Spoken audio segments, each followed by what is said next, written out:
Sud Radio vous explique ce matin, pour les stations de ski, s'adapter au changement climatique est devenu prioritaire. Comment faire? Quelles solutions et quelles innovations? On chausse les skis et on monte à 1250 mètres. Ce matin, retrouvez notre invité dans les Hautes-Pyrénées, le maire de Barèges, Pascal Harribey. Bonjour monsieur le maire. Oui, bonjour à tous et à toutes. Bonjour. Bonjour, bienvenue. Bonjour monsieur le maire et merci d'être avec nous ce matin sur Sud Radio au pied du pic de Midi. On est avec vous. Comment ça va ce matin déjà et quel temps vous avez? Il va faire beau. On a beau temps. Ouais. On a beau temps. Le domaine skiable est ouvert en grosse partie. Donc les clients aussi, les touristes sont arrivés après le réveillon de Noël traditionnellement. Donc on a un peu de monde là. C'est pas mal, c'est bien pour tous les commerçants et pour la station. Et les températures, ça donne quoi? Bon, écoutez, c'est pas glacial, mais ça reste froid. Ça reste froid la nuit. Alors, quand on a les températures qui sont idéales, c'est-à-dire à partir de 0 ou -1, avec un taux d'humidité pas trop important, on arrive à fabriquer de la neige artificielle, ce qui fait que ça complète le manteau neigeux. Ouais. Et cette neige artificielle, elle est plus que nécessaire en ce moment?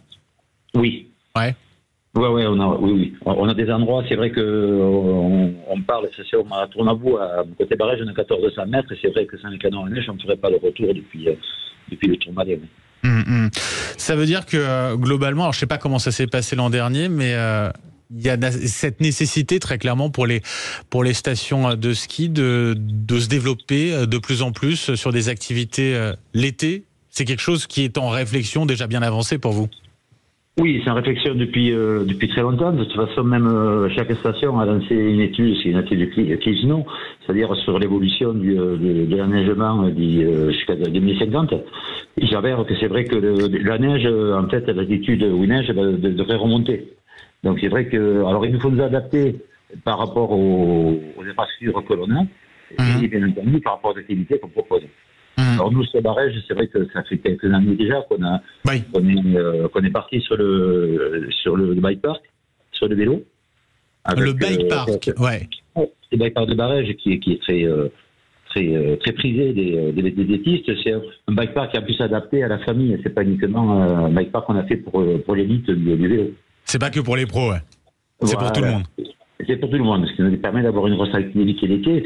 Et après, c'est vrai qu'on dit toujours les stations de ski se réinventent, c'est vrai, c'est le cas. Mais on a aussi, nous, avant d'être une station de ski à Barèges, on était une station thermale.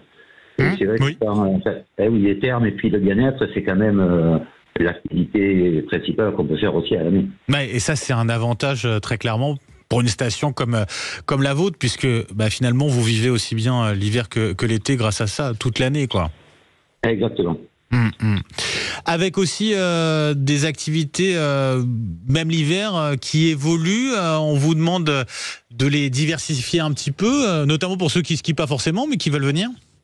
Oui, tout à fait.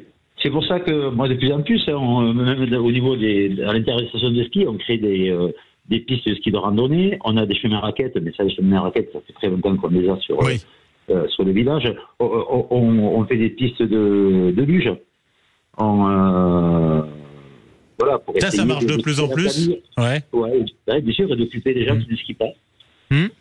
Bien sûr, et qui accompagnent d'autres membres de la famille qui ont l'habitude de skier, ou des amis qui skient, mais forcément, pour eux, si le ski c'est pas leur truc, c'est vrai qu'il faut aussi s'occuper. Ça donne quoi au niveau de la fréquentation là cet hiver à Barèges?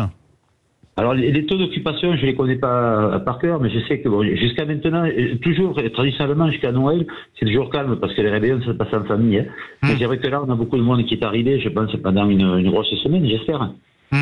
Malheureusement, là, on peut skier. Bon, c'est pas les super conditions comme quand on a un matin de pleureuse, mais on skie très bien entre la Mongie et le Barèges.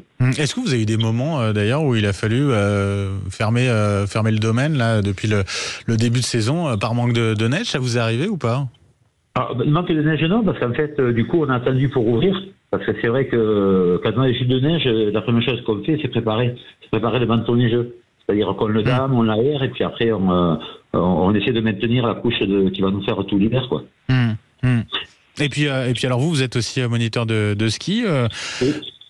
On en prend toujours autant des cours de ski ou de moins en moins? Comment ça se passe à ce niveau-là? Alors, on a beaucoup de plus en plus d'enfants et beaucoup de débutants. Ouais. C'est un peu l'évolution du école de ski. Et en termes de fréquentation, ce sera ma dernière question, Pascal Harribey. Est-ce qu'on arrive, alors j'imagine peut-être pas encore, mais à des niveaux de fréquentation qui sont comparables l'été à l'hiver? Est-ce que ça se rapproche à ce niveau-là? Est-ce que c'est le but?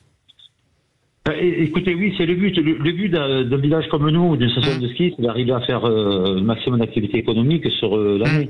Alors, quand on a des hivers qui sont un petit peu difficiles, c'est bien qu'en été, on arrive à récupérer un petit peu le manque d'activité. On a l'avantage, nous, à Barège, d'être aussi au pied du col du Tourmalet et au pied du Pic du Midi, donc c'est vrai qu'on a tous les atouts d'un vrai village de montagne. Bah oui, exactement, et on peut se faire plaisir, Pascal Harribey, du côté de Barège, dont vous êtes le maire. Merci d'avoir été avec nous ce matin sur Sud Radio, et puis je vous souhaite une très belle saison. Merci. Avec plaisir, joyeuses fêtes à tout le monde. À vous aussi, très bonne fête.